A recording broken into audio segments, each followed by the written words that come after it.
Welcome to Newslink. Here are the top stories. Senegal's President Sall promises an inclusive national dialogue, election and strict adherence to the April 2nd exit date. Ayant prêté serment le 2 avril 2019, I took the oath on April 2, 2019, and on April 2, 2024, I will be leaving the Republic. This is the end of my mandate. I intend to leave the function of President of the Republic on April 2. Ivorian presidency pardons over 50 prisoners convicted for 2010 post-electoral violence and other offenses. The United Nations Children's Fund Office in Nigeria, UNICEF, calls for support and protection of rehabilitated child soldiers. In 2023, the Country Task Force on Monitoring and Reporting verified the recruitment of nearly 700 child soldiers, 63% of whom are girls. This is against the recruitment and use of the 136 children verified in 2022. And the World Bank commits to resolving Mali's deteriorating energy crisis. Stay with us for details of these stories and more. Here is Abdullahi Hassan with Newslink.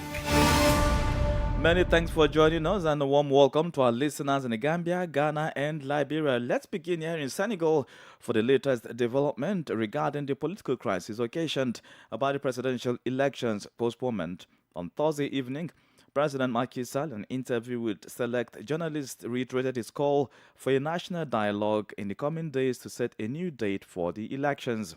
The Senegalese head of state, faced with increasing hate over his perceived third-term agenda and unconstitutional political maneuvers, vows not to govern beyond April 2nd. He also hinted on the possible release of opposition politicians Ousmane Sonko and Bassirou Diomaye Faye. Tawfiq Abdelnasser reports. From the onset, President Macky Sall was clear about the end of his term of office. He assured that his mission would come to an end as the head of state on April 2nd. ayant prêté serment le 2 avril 2019, I took the oath on April 2, 2019, and on April 2, 2024, I will be leaving the Republic. This is the end of my mandate. I intend to stop my mandate. I intend to leave the function of President of the Republic on April 2. It has never been a question of going beyond the terms of my constitutional mandate, despite the proceedings. So, I hold on to that, and I say it very clearly and very solemnly. On April 2, I have completed my mission as the head of Senegal. President Sall has announced a two-day national dialogue early next week to set the date for the postponed presidential election and define what happens after his term ends in April. According to the Senegalese president, all the validated and invalidated presidential candidates will take part. He wants the dialogue to be inclusive and does not rule out the release of opponents Ousmane Sonko and Bassirou Diomaye Faye as part of the national reconciliation. As soon as we can get to the point of erasing the facts, at this time, of course, all the people involved or arrested in this context will be able to benefit from these measures and reconciliation. If we have to pass a law, yes, if it has to allow us to avoid what we are living today, then each of us has to rise above partisan positions to look at Senegal and its future. Yes, for that, I am ready to go so far so that everyone benefits from this forgiveness and reconciliation. In a sign of appeasement, hundreds of people arrested during demonstrations in support of opposition leader Ousmane Sonko were released last week. At a meeting of the Council of Ministers on Wednesday, Macky Sall asked his government to take all necessary steps to ensure the smooth organization of the presidential election. Tawfiq Abdelnasser filed that report. Do join us in the second half of the news for an in-depth analysis with our guest Ibrahim Akan, an AU governance expert. Over in Côte d'Ivoire, a total of 51 inmates sentenced for the 2010-2011 post-electoral violence have received a presidential amnesty. The pardoned inmates, including civilians and military personnel, were also charged with endangering state security. The decision was announced after the Council of Ministers chaired by Ivorian President Alassane Ouattara on Thursday. Augustine Colley has more. The presidential pardon extended to the inmates on Thursday was communicated in a statement by Fidel Sarasoro, the executive secretary of the Security Council. Notable individuals freed are General Dobo Brebonu, Kone Kamarate Suleimani, Nyentwa Kate Paulin, and Kasi Kwame Chien Baptiste. They were held for offenses committed during post-electoral crisis and for undermining state security. President Ouattara, who before their release had transmitted this decision to the National Security Council, explained that such a pardon aligns with his commitment to work resolutely to consolidate peace in the country. Sarah Sorod informed that the President of the Republic has instructed the Keeper of the Seals and Minister of Justice to make appropriate arrangements with the prosecution concerning the provisional release of 6 people in preventive detention as part of the procedures linked to the attack on state security. And more than 13 years after the deadly violence that killed more than 3,000 people, President Alassane Ouattara ordered the erection of a memorial to honor the victims. The Ivorian government hopes that the commemorative monument, in addition, serves as a place of memory and to encourage every Ivorian man and woman to constantly work for peace so that such crimes never happen again in Côte d'Ivoire. Augustine Coley reporting there. More stories coming up on West Africa Democracy Radio. Newslink continues. Remember, we stream live on WADR.org. Nigerian authorities have announced the discovery of an arms cache attributed to France. This follows searches carried out on February 19 and 20 by the Nigerian gendarmerie and police in 2 houses which were occupied by French soldiers. Relations between Niamey and Paris have deteriorated since the coup d'etat on July 26, 2023 against ousted President Mohamed Bazoum. Imoedet has a full report. A report by the Nigerian public television on Thursday specified that the searches took place in the premises of the former European Civil Military Operation UCAP Sahel and a house occupied by French instructors before their departure from Niger. According to the same source, anti-tank rocket launchers, assault rifles, drones, grenades, and vehicles were discovered during the search operations. Geographical maps were also discovered, including one of the cities of Niamey, on which all the strategic places in the capital were identified and marked. In the same place, the public television camera showed a board on which was written in red, "Peace can be avoided." Niger alleges that the discoveries are carefully mapped out plans to sow chaos in the country. Military authorities in Niger denounce all defense agreements between Niamey and Paris, following France's refusal to recognize any legitimacy and its commitment to support a military intervention by the Economic Community of West African States, ECOWAS, to restore ousted President Mohamed Bazoum. Subsequently, Niamey demanded and obtained the departure of all French soldiers present in its territory. A more edit filed that report. Meanwhile, political and diplomatic relations between Benin and Niger have deteriorated, leading to a decision by the government headed by General Abdurrahman Chani. The government of Niger has terminated the activities of its honorary consul in Benin. According to a decree issued by the Nigerian Minister of Foreign Affairs, this measure is justified by the need to provide service and specifically concerns the honorary consul in Parakou, a town in northern Benin. The decision comes as Benin applies ECOWAS sanctions against Niger following the coup on July 26. Niger has stopped the activities of its diplomatic representatives in 20 countries, including 6 on the continent. In Liberia, there is a growing tension over the forceful retirement and replacement of office holders whose tenures are yet to expire by President Joseph Boakai. Many see Boakai's action as a complete disregard for the rule of law protecting people with tenure positions in the government. Several institutions such as Liberia Anti-Corruption Commission, the National Lottery Authority, and the Environmental Protection Agency with clauses protecting the executive's tenure have all been replaced. WADR's Darlington Popper reports.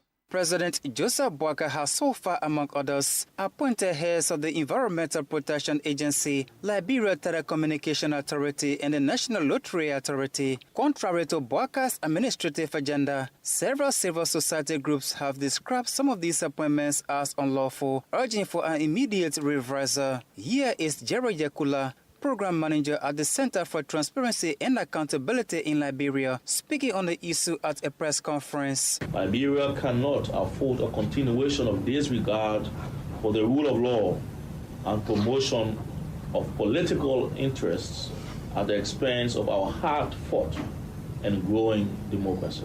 We cannot continue to repeat the same mistakes of yesterday, which can clearly be avoided. However, one person who was affected by such a decision during the regime of former President George Weah is Anthony Edward Clamounty, former chairman of the Liberia Anti-Corruption Commission. For him, the president is in no error. The president of Liberia acted consistent with the law and acted inconsistent with the Supreme Court's opinion. So he has violated no law. Let me get that one clear. Despite his clarification, the chairman of the opposition National Patriotic Party of Liberia, George Morba, labeled the appointments as a threat to democracy. Let it be clear that the coalition democratic government took every step to maintain stability in the efforts to peacefully transfer power.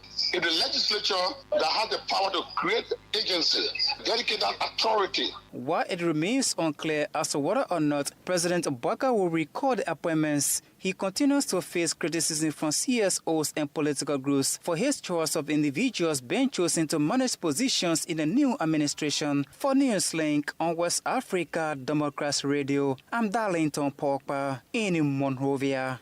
Meanwhile, the removal of Ghana's majority parliamentary leader has been criticized by concerned citizens, governors, and parliamentary experts, as well as institutions who called the process a push-out. The African Center for Parliamentary Affairs is not sparing its voice on the matter. As the head of the organization, Dr. Rashid Draman registered their concern. Recall that Osei Mensah Bonsu resigned after a meeting with President Nana Akufo-Addo about changes to the parliament's leadership. Speaking with WADR, Draman draws parallels to the opposition National Democratic Congress' previous shake-up of its parliamentary leadership and suggests potential lessons were not learned. My initial reaction is that this process could have been managed better than the way it has been, particularly coming on the back of what we saw during the reshuffle of the NDC front bench. And let's be clear, I think it's not a reshuffle; it's just a kind of a get rid of Honorable Osei Mensah Bonsu, because he's the only one who has been who has left the bench. I mean, all other members are there intact. They have actually been promoted. This is different from what we saw in the NDC case, where, the entire leadership, I think 75% of them were gone. So, point is, every party has a right, to organize itself both inside and outside of parliament. But I think it has to be done in a way that we all feel comfortable that this is a democratic process. There's consultation, there's inclusion, and there's participation in decision-making. We are not in a dictatorship. And somebody like Honorable Osei Mensah Bonsu, who has spent almost all his career in parliament, this is not a good way to end such an illustrious career. You speak about how this whole situation was handled. Is it going to have consequences? Well, if the cracks are not managed and very, very fast, it might have consequences because they don't have a lot of time on their hands. That was the Executive Director of the African Center for Parliamentary Affairs, Dr. Rashid Draman. You are listening to Newslink here on West Africa Democracy Radio 94.9 FM, Dakar, Senegal. Here's a reminder of our top stories. Senegal's President Sall promises an inclusive national dialogue, election, and strict adherence to the April 2nd exit date. Ivorian presidency pardons over 50 prisoners convicted for the 2010 post-electoral violence and other offenses. Still ahead in the news, the United Nations Children's Fund Office in Nigeria called for support and protection of rehabilitated child soldiers. The World Bank commits to resolving Mali's deteriorating energy crisis. We also have the guest interview and a sports update. Please stay with us. Fresh and breaking news all the time. Hear it first as the news breaks, only on West Africa Democracy Radio. Newslink continues. Many thanks for staying with us. And as a reminder, we are live on Facebook, WADR English Service, and on YouTube, WADR News. The United Nations Children's Fund, UNICEF office in Nigeria, is calling for support and empathy for children formerly associated with armed groups in the Northeast region. UNICEF's chief field officer in the country, Fyong Nyong, made the appeal during the commemoration of the 2024 International Day Against the Use of Child Soldiers, also known as the Red Heart Dami in Borno State. WADR's Usman Omar has more. According to the UN chief, Fong Nguyen, thousands of children in the region are separated from their families, hence denied opportunity to attend school and are further exposed to traumatic experiences. In 2023, the Country Task Force on Monitoring and Reporting verified the recruitment of nearly 700 child soldiers, 63% of whom are girls. This is against the recruitment and use of just 100, not just, but 136 children verified in 2022. On her part, Zuwaira Gambo, Commissioner for Women Affairs and Social Development in Borno State, Northeast Nigeria, restated the commitment of the state government to rehabilitate and reintegrate child soldiers in the state. We are committed to working tirelessly to rehabilitate and reintegrate former child soldiers into the society, to provide them support and opportunities for them to rebuild their lives. The United Nations Children's Fund, UNICEF, has since 2017 supported the social and economic reintegration of more than 9,000 children released by terror groups such as Boko Haram and ISWAP, operating majorly in the northeastern part of Nigeria. The over a decade-long insurgency has killed thousands of people, including women and children, and resulted in more than 2 million displacements. For Newslink on West Africa Democracy Radio, Usman Umar, reporting from Abuja. Well, let's take you back to the Sahel as the World Bank Vice President for West and Central Africa concludes his visit to Mali. Before leaving the Malian capital Bamako, Ousmane Diaggana was received by the President of the Transition, Colonel Assimi Goïta. The two personalities discussed the strengthening of cooperation between the financial institution and the country when Diaggana assured of his commitment to helping Mali tackle the energy crisis. Ogebirika has on this report filed in by WADR's Bamako correspondent Aliu Cham. At the meeting, the World Bank Vice President for West and Central Africa said that Mali was an important country in terms of cooperation. Ousmane Diaggana praised the efforts of the transitional authorities in managing the challenges facing the country. We had exchanges around our cooperation with Mali, which is an extremely important country to the World Bank and with which we will have long-term partnerships. We have discussed the impact of this global crisis on Mali, especially on the population and in an extremely difficult security context. We have also praised the resilience of the Malian population and the efforts that the state is making to make this resilience even stronger. Pour que cette résilience soit encore beaucoup plus forte. Concerning the energy crisis that Mali has been facing for months, the World Bank official reassured the audience that his institution was committed to helping the country. The crisis that we have found in Mali, particularly in the energy sector, must be resolved as soon as possible. The World Bank offered its availability to help Mali find solutions, first in the short term, to this crisis, and then we will continue to work with Mali on sustainable solutions in the medium and long term. The World Bank Vice President had previously met Mali's Minister of Economy and Finance to take stock of the project financed by the institution in the country, which cost more than 1 trillion CFA francs. Ogebirika with that report filed in by WADR's Ali Cham in Bamako. Politics, analysis on major news, social matters, and all.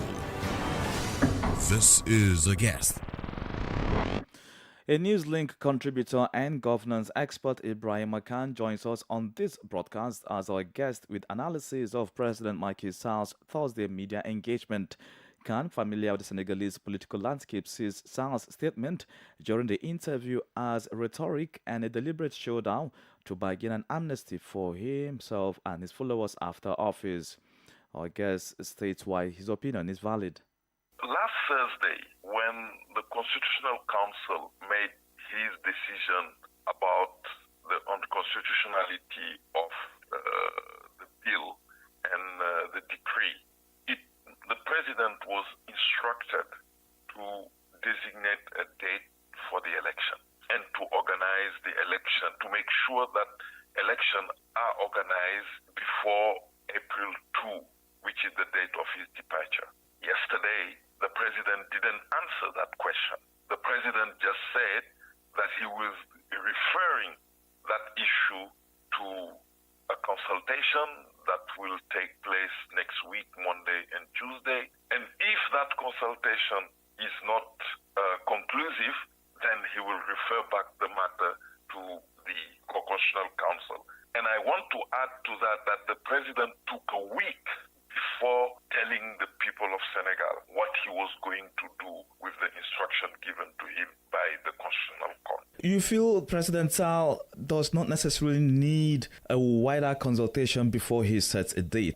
When last year President Macky Sall decided that 25th February 2024 will be the date of the election, did he consult anybody? It was a meeting of the cabinet who decided on that. So why suddenly President Macky Sall want to consult and want to agree? And even for that, the more worrisome is the fact that President Macky Sall yesterday told us that for that consultation, not only the 19 people who have been already selected to participate in the election, he will also invite those who fail to meet the criteria for participating.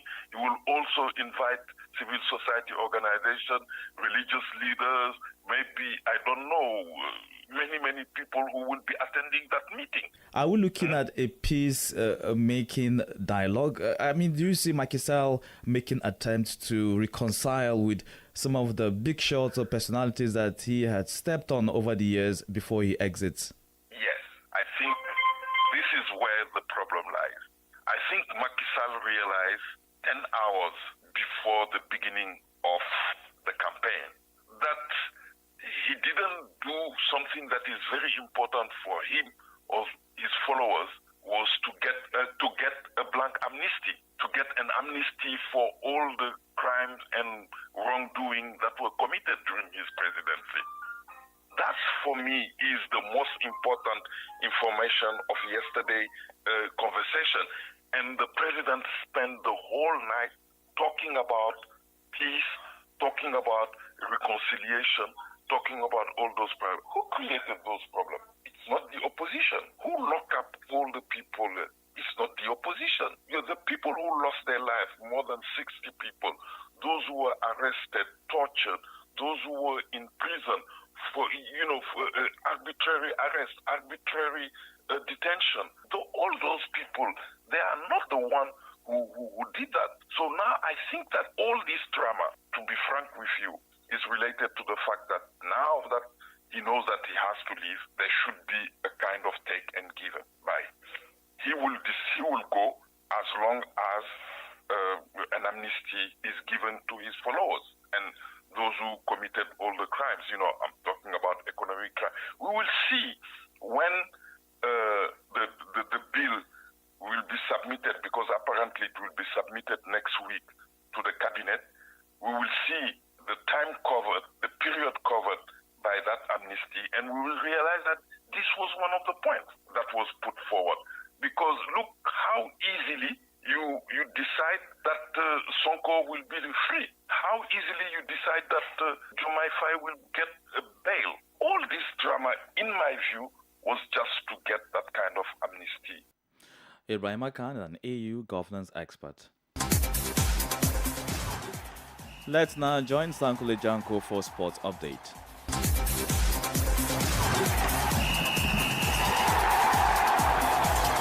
Hello there, a warm welcome and thank you for joining us. President Felix Tshisekedi of DR Congo has expressed his desire for his nation to host another major sporting event in Democratic Republic of Congo, adding he will support the country's bid for AFCON 2029. This comes following DRC's victory in the 9th Francophone Games in Kinshasa. President Sekedi reportedly declared his desire to promote DRC's candidacy for the 2029 Africa Cup of Nations AFCON in football. He was quoted as saying, "I aim to promote the DRC's candidacy for the AFCON 2029 in the Democratic Republic of Congo." The desire to host the Africa Cup of Nations has significantly increased among countries following Ivory Coast's spectacular show in the just concluded AFCON. In other news, the Super Eagles of Nigeria will play their first international match since their defeat in AFCON final against host Cote d'Ivoire. Nigeria will take on Argentina in an international friendly in March. Nigeria, ranked 28 in the most recent FIFA national team rankings, will take on Argentina, currently ranked number 1 in FIFA World Rankings. The international friendly will take place on March 26 in the United States. And Tecno Mobile has reportedly launched a groundbreaking project to rehabilitate 100 football fields throughout Africa over the next 5 years. Tecno was one of the partners of CAF in the just concluded Africa Cup of Nations Cote d'Ivoire 2023. And that's it for sports. It's back to you. Sports was brought to you by Sankole Janko.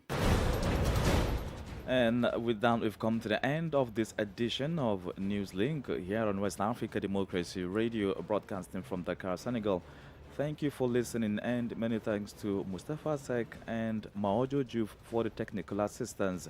Do interact with us via social media platforms, X, formerly Twitter, Instagram at WADR News, on Facebook and our WADR English service, and stream live on WADR.org. I am Abdullahi Hassan. Good afternoon. And many thanks to you for listening